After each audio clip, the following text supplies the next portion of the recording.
Demon Slayer a détruit internet 3 fois, et aucune de ces 3 fois n'était une coïncidence. À chaque fois, il y avait un véritable secret derrière le phénomène que l'anime a provoqué. Et c'est ce qu'on va voir aujourd'hui. Mais faisons ça point par point. Et d'abord, commençons par le commencement.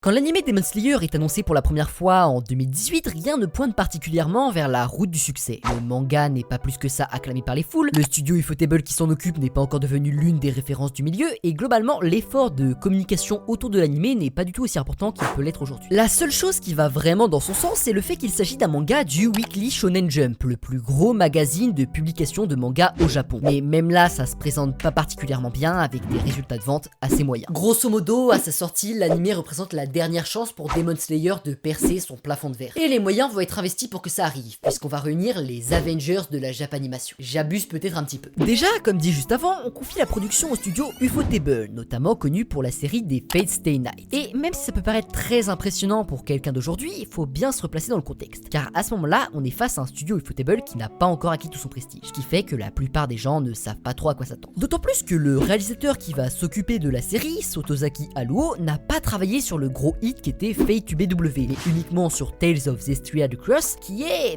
pas ouf, du moins pas pour du Ufotable, que ce soit dans l'animation, l'ADA, etc. Sans même parler de l'histoire. Bon, ce qui est rassurant par contre est qu'une équipe de talent va être là pour l'assister, le plus célèbre de celle-ci étant probablement Nozomu Abe qui s'occupera de l'opening. Et en parlant de l'opening, on va mettre quelqu'un de très expérimenté pour en faire la musique. Lisa, une chanteuse japonaise s'étant forgée au fil des années l'image de la meuf sur tous les gros projets d'anime. Elle travaille notamment sur SAO en 2012 et sur The-Regular at the Magic High School en 2014, respectivement les années où ces deux Hélènes occupaient la première place des ventes au Japon. Et pour compléter l'équipe, on a du beau monde au doublage, je vous passe les noms mais sachez que c'est pas des bleus. Tout ça pour dire qu'à sa sortie, l'anime se trouve dans un étrange compromis, où à la fois on n'attend pas des masses de lui au vu des ventes du manga, mais en même temps on serait un peu déçu s'il flopait étant donné les moyens humains et financiers investis. Le jour de sortie de l'anime allait donc être décisif pour envisager son futur. On est donc le 6 avril 2019 et le premier épisode de l'anime, sobrement intitulé Cruauté, est publié. Et étonnamment ou non, il fait un bon départ.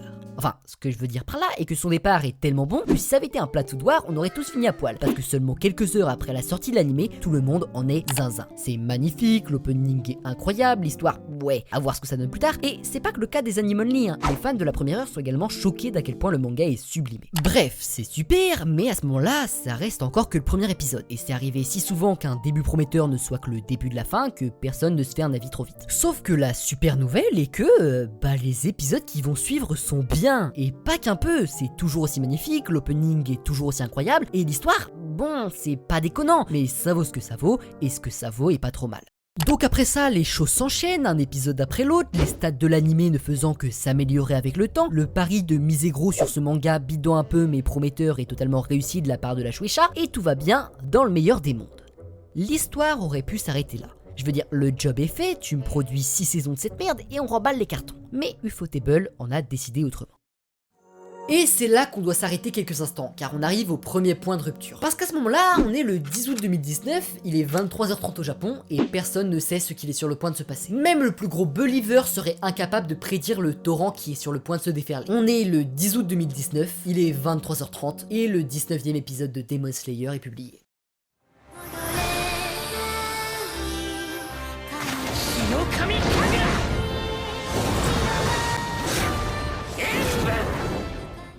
La scène de l'épisode 19 est incroyable. Mais contrairement à ce que beaucoup de gens pensent, ça n'a rien à voir avec l'animation. À vrai dire, l'animation de cette scène est... Enfin, elle est folle évidemment, mais comparée à Sukuna contre Magora ou à l'intégralité des combats de One Punch Man, elle est pas non plus phénoménale. Non, la vraie raison qui fait que cette scène sort du lot, c'est une question de musique et une question de rythme et d'intensité. Tout d'abord, concernant la musique, il s'agit de Kamado Tanjiro no Uta. Et ce qui est très intéressant à noter ici est le style de cette musique. Car de manière plus classique, il aurait été normal de mettre une musique épique, ce qui aurait probablement très bien marché. Mais là, le studio a décidé d'opter pour quelque chose de plus proche d'une sérénade, quelque chose de mélancolique. Ainsi, ça change totalement le sentiment transmis, car plutôt qu'une scène cool et stylée, on te dit qu'il s'agit d'une scène émotionnelle. Et c'est un vrai pari, hein, car il suffit que ça prenne pas et toute la scène paraîtrait directement bizarre. Mais c'est un pari réussi qui la rend au final beaucoup plus impactante et la fait sortir du lot. Cependant, ce qui est encore plus important dans cette scène est la manière dont cette musique est utilisée pour mettre du rythme. C'est-à-dire qu'elle commence doucement au début d'un flashback introspectif, explosif, gagne en intensité plus on en apprend sur la danse du dieu du feu, et explose au moment où l'action reprend. Et à chaque fois que l'action gagne ou perd en intensité, la musique et l'animation en font de même. Ainsi, tous nos sens sont très stimulés de manière coordonnée, que ce soit dans les moments de calme ou d'excitation. Et ça, c'est probablement dû au fait que toute la scène a été construite directement autour de cette musique. Si tu couples ça au fait que le développement de l'histoire atteint un moment d'apogée avec le double power-up et au cliffhanger de fin, t'obtiens une scène construite pour marcher. On comprend donc dès qu'on l'analyse un peu que rien dans cette scène n'a été laissé au hasard et que tout a été longuement réfléchi. Bref, avec tout ça, le 19e épisode de Demon Slayer dépasse le stade du simple succès pour atteindre celui de phénomène. Car cette scène, au-delà d'être une réussite en elle-même, a vraiment troué le cul du monde entier. L'anime a vu ses stats immédiatement s'envoler, voici quelques petits graphiques qui le prouvent, et l'industrie du manga et de la japanimation se sont fait totalement déborder, à tel point qu'ils ne s'en remettent toujours pas aujourd'hui. On peut donc vraiment considérer qu'il y a eu un avant et un après épisode 19 de Demon Slayer. Je vous donne deux exemples. Déjà, si on prend les animés ayant connu le plus gros succès sur les années d'avant, on se retrouve avec une liste qui donne respectivement en 2018 les saisons 3 de MHA et de SNK, en 2017 les saisons 2 de MHA et SNK, et vu qu'on n'a pas eu de saison de SNK en 2016, My Hero Academia s'occupe de dominer tout seul. C'est-à-dire que sur les dernières années, ce qui marchait le mieux était principalement des suites de grosses franchises, sur le modèle de Disney et du cinéma américain. Mais à partir de 2019,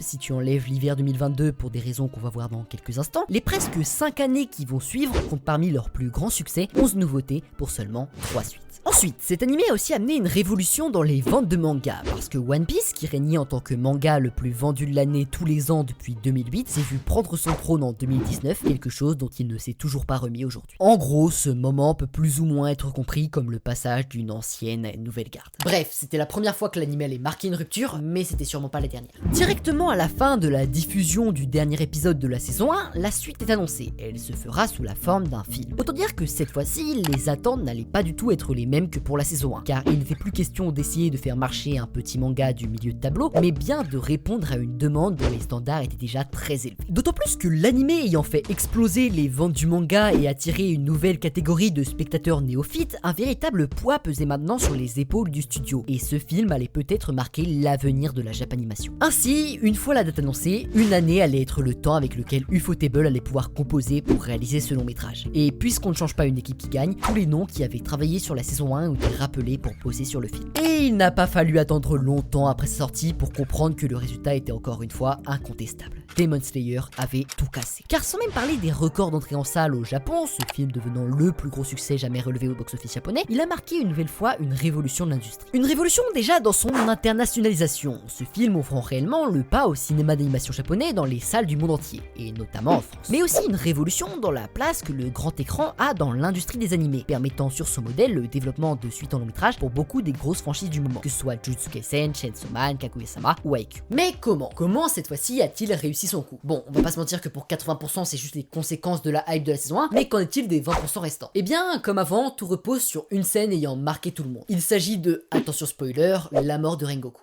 Après un combat d'anthologie, un discours magnifique sur la même musique qui avait fait le succès de la saison 1, mais surtout après une défaite, alors que Rengoku est sur le point de lâcher son dernier souffle, il parle une dernière fois. Mais pas dans une ambiance dépressive sur une musique triste, mais bien dans une optique d'espoir, le sourire aux lèvres accentué par le fait que le soleil se lève. Tout le reste du film est une amorce pour ce moment, pour ces quelques dernières minutes. Nous attacher à ce personnage qu'on ne connaît pourtant que depuis 1h30 et nous en séparer. Ainsi, cette scène marche à la fois dans un temps long de l'animé comme moyen de faire grandir les personnages principaux, mais aussi dans le temps court d'un film. Ce qui est très malin d'ailleurs, parce que malgré que ce soit une suite et que ça va être difficile de se plonger totalement dedans si on ne connaît pas déjà les settings de base, ce film peut presque marcher tout seul, sans avoir eu besoin de regarder la saison 1. De cette façon, pour quelqu'un qui n'aurait vu que le film, le personnage principal c'est Rengoku, et c'est sa mort qui va les marquer. Mais pour quelqu'un ayant vu tout l'animé, tout ça sert de mise en place pour quelque chose de plus gros, tout en racontant une histoire en lui-même. Ce film a donc été construit pour pouvoir être regardé individuellement sans avoir eu besoin de voir le reste de l'animé, d'où en partie le fait qu'il y a eu autant d'entrées en salle. Et cette scène est vraiment le moment fort du film, ce qu'on peut particulièrement voir au fait que la popularité du personnage de Rengoku a explosé à ce moment-là. Bon, après ça, je pense que vous avez compris le schéma, c'est un énorme succès, une suite est annoncée avec le même staff, à l'exception que cette fois-ci l'opening et l'ending seront confiés à Aimé, mais je vous jure qu'ils y perdent pas au change, et globalement tout se passe comme ça avait été le cas précédemment. On arrive donc au cas de la saison 2, et là, il y a un phénomène très intéressant qu'il va falloir noter, car l'épisode qui va nous intéresser particulièrement ici, comme le point de rupture, c'est l'épisode 10, intitulé « Je n'abandonnerai jamais ». Cet épisode, ce moment, a aussi marqué les esprits, mais pour des raisons totalement différentes des deux autres. Car à vrai dire, je pense pas qu'on puisse donner un instant de l'épisode qui marche vraiment en lui-même, parce qu'ici, l'effort s'inscrit comme un tout. Un tout à l'échelle de l'épisode, la musique, l'animation, le jeu des acteurs, tout est grandiose. Un tout à l'échelle de la saison, car ça marque l'apogée de l'arc qui était probablement le plus riche en rebondissements, en action et en moments de fou de tout Demon Slayer, mais surtout, et c'est ça qui nous intéresse, un tout à l'échelle des animés en général. Parce qu'il faut pas oublier que cet épisode est littéralement sorti à moins d'1 heure d'intervalle de ça. Et aussi de ça. Bon, pour le deuxième, c'est peut-être pas aussi pertinent, mais tout ça pour dire que cette saison 2 s'est vraiment inscrite dans un moment d'euphorie générale autour des animés. Son succès repose donc en partie sur un contexte favorable. Et je dis pas que sans ça, elle aurait pas fait des bonnes stats, ça reste la saison la plus appréciée par la critique parmi toutes, mais elle n'aurait probablement pas réussi à produire un 3e épisode super marquant, comme c'était déjà arrivé de faux. Et pour vous le prouver, on va parler de la saison 3, qui est pas tip top. Enfin, c'est pas non plus déconnant, mais on comprend bien à tous les retours qui ont été faits qu'elle ne peut certainement pas venir s'asseoir à la table de ses prédécesseurs. Et la question est de savoir à quoi tient ce pétage de gueule. Car si on regarde bien, la formule qui avait marché sur toutes les autres saisons est de retour. On a toujours le même staff, on a ramené des chanteurs en vogue pour l'opening, bref, tout a été fait selon la même formule qu'avant. Tout. Là, si vous avez suivi, vous avez dû remarquer qu'il manquait un truc dans ce que j'ai cité, le moment marquant. Et étonnamment, ce moment est bien censé exister dans la saison 3. Plus précisément, dans le dernier épisode, quand Nezuko survit au soleil. Comment on se rend compte? Un véritable effort de mise en scène, la musique douce avec des paroles, le soleil qui se lève, le fait que ça marque un point de passage dans l'histoire, tout le monde qui pleure, etc. Maintenant, pourquoi ça marche pas? La saison est pas dingue, c'est pas le dernier moment de l'épisode, donc c'est pas le souvenir qu'on aura de cet épisode. Il y a un flashback pas ouf avant au lieu d'une amorce de la scène. Je peux continuer longtemps. Hein. Parce que le problème, c'est pas que la scène est nulle, loin de là. Elle est même vraiment pas mal. Le problème, c'était de croire que ça allait être suffisant pour une 4e fois casser internet. Mais non. 2 fois, c'était déjà beaucoup. 3 relevait clairement de l'exploit. Alors 4 fois aurait presque été un miracle. Sauf que je pense que presque tout ce que j'ai dit dans cette vidéo est à relativiser. Pas que Demon Slayer n'ait pas 3 moments hyper marquants ou que la saison 3 ne marche pas moins bien que ce qu'il y a eu avant, parce que tout ça est factuellement et statistiquement vrai. Mais plutôt que, en fait, le seul moment vraiment important, c'était l'épisode 19 de la saison 1, et que tout le reste n'a été que les conséquences de cet épisode 19. Comprenez-moi bien, des conséquences hyper bien gérées, mais des conséquences quand même. Car si on y réfléchit 2 secondes, Demon Slayer n'a ni les retournements de situation de SNK, ni l'émotion de Violet Evergarden, ni le world building et le caractère development de One Piece. C'est pas le mieux animé, c'est pas les plus belles musiques, c'est pas le plus intelligemment écrit, mais Demon Slayer c'est surtout un marketing géré à la perfection, une adaptation qui dépasse largement l'œuvre originale et une hype qui a été alimentée sans arrêt par tout le monde. Demon Slayer, c'est un alignement d'étoiles comme on en voit peu, à la fois recherché et dû à des circonstances. C'est vraiment la définition même d'une exception, et la raison pour laquelle on n'a jamais vu, et on ne verra peut-être même jamais à nouveau, une œuvre aussi simple capable d'avoir un impact aussi puissant dans le monde de la Japanimation. Et tout ça découle de cet épisode 19, de cet unique moment marquant le début d'une nouvelle ère. Car sans lui, la popularité de l'anime n'aurait pas explosé, les entrées au cinéma pour le film n'auraient pas battu des records, la saison 2 serait faite totalement éclipsée par l'attaque des titans, etc. D'où le fait que la saison 3 est considérée comme moins bien, car une fois la hype retombée, tout ce qu'il reste ce ne sont que des attentes. Et des attentes trop hautes sont généralement plus une malédiction qu'autre chose. Enfin bref, vous avez plus qu'à retenir l'intégralité de ce que j'ai dit dans la vidéo et vous pourrez expliquer le succès de Demon Slayer à n'importe qui. Ou sinon, au pire des cas, vous partagez la vidéo.